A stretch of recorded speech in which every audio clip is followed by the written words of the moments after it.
lights out, and away we go. And Sampson doesn't get a very good start. He is swamped by the cars behind. So George is caught back up to the back of Kovalainen, and he brakes incredibly early for turn 4, which means that Justin's able to get round the outside of Kovalainen. Here, his tyre fails. His front right tyre fails. Justin is going to finish in 18th, which, considering everything that happened, he was pleased with.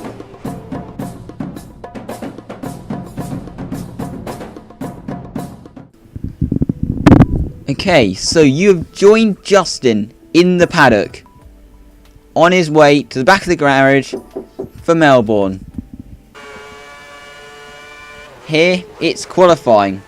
As you can see, the conditions are absolutely treacherous.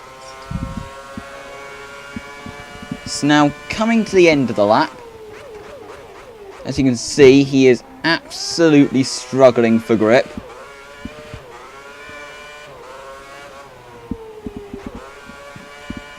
But it's been a decent lap so far for Justin. As you can see, it's obviously full wet weather. But he crosses the line now to do a 1:44.343,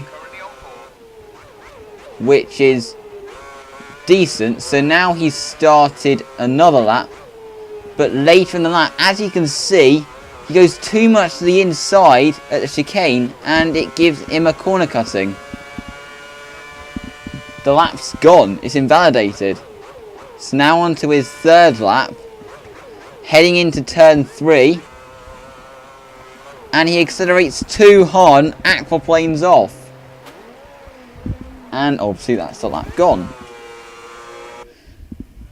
So the track has dried considerably at this point. Now it's the end of the session. So he starts up, he goes into turn 1, he just misses the apex, but shouldn't affect his lap too much.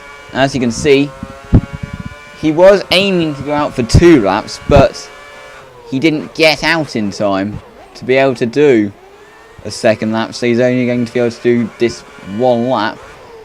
So as you can see, the lap's gone fine so far, no problems. So now heading down into turn 6, he then runs a little bit wide, but then Kobayashi comes out of absolute nowhere and completely shoves Justin out of the way, and this allows Senna to get alongside, and that's a lap gone. So Justin will be starting the race in 20th place.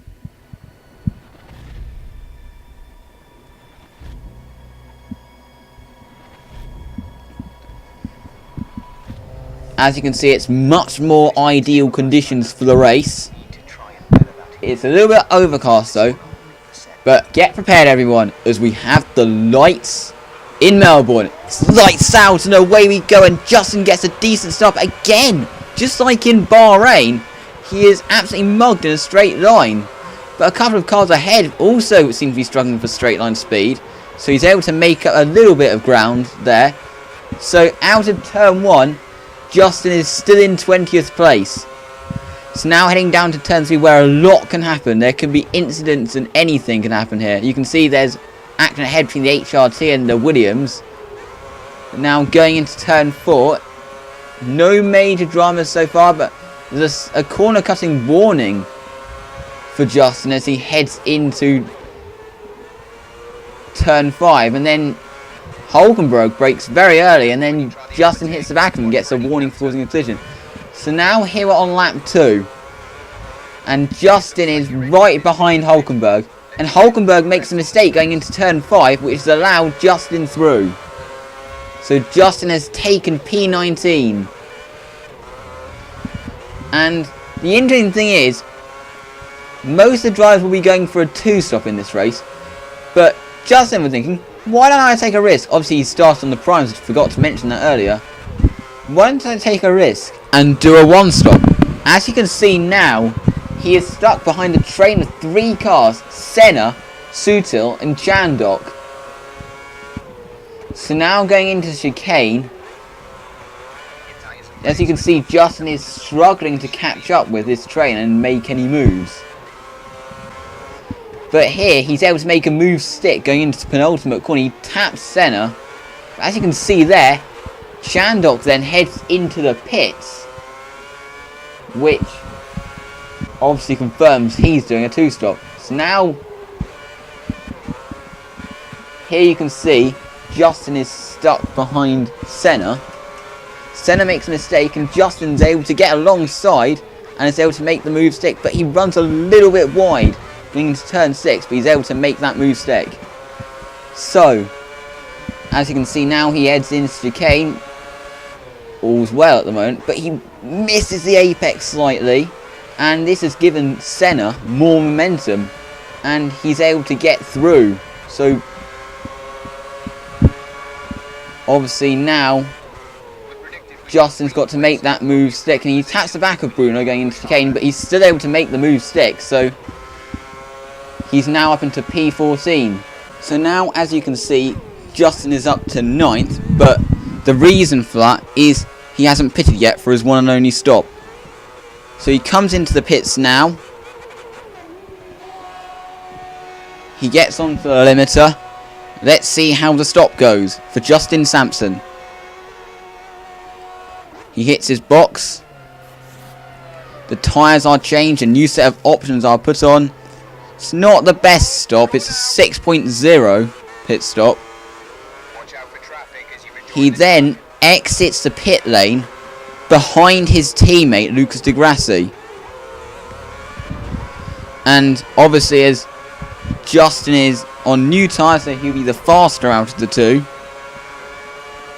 He goes for a move going down into turn 3. But Lucas gets better acceleration. And then Justin gets a corner cutting warning. He goes tries to go around the outside, but there's no room to get round. So now, heading through turn 7, or not sure if this is actually called a corner really, because it's kind of ignored. But now into the chicane, he has a look, but Di Grassi then moves across. Contact is made, and he is unsettled, which allows Justin Sampson through. So obviously, as Justin doesn't have to pit again, but many others have to, Justin is about to make up some positions. He's up into 17th here. He's now up into 16th. He's now behind Adrian Sutil. And obviously on the option tyres, he's got more pace. He gets down the inside, going down into turn 6. But Sutil then gets a better exit,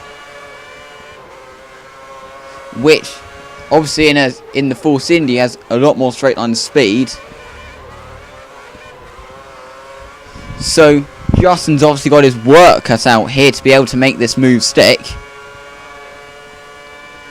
Going into chicane, Sutil makes a slight mistake, and then that allows Justin through. So now he's up into 14th after a few more cars are pitted. He then passes Al Jaswari, so Justin is up into 13th place, which is really good considering. But then he runs a little bit wide going down into the Ascari. But with a grippier line, he's able to get through, so he's ahead of Al Jaswari. Al Jaswari actually pits at the end of that lap anyway. And now it's the penultimate lap, and Kubica, as you can see, he's had some dramas, which has... He must have lost his front wing or had a puncture or something, because he had to pit on the penultimate lap, and that's allowed Justin to enter 12th. So, Justin Sampson finishes in P12, which is a great result. Justin, enjoy the moment.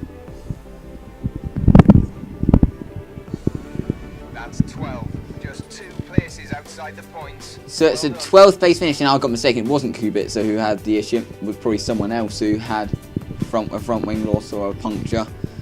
But P12, considering all that happened in qualifying, great result. A result we could have had in Bahrain, but due to some bad luck, we didn't have. So Justin is up into 18th in the standings, ahead of Al Jaswari, behind Barrichello. As you can see, it's Lewis Hamilton leading the championship. Draw, I can't even remember who it was who he's level with. Now in the Constructors, Virgin are in 10th place, which is really good. Anyway, thank you very much for watching. We'll see you next time in Malaysia. Goodbye.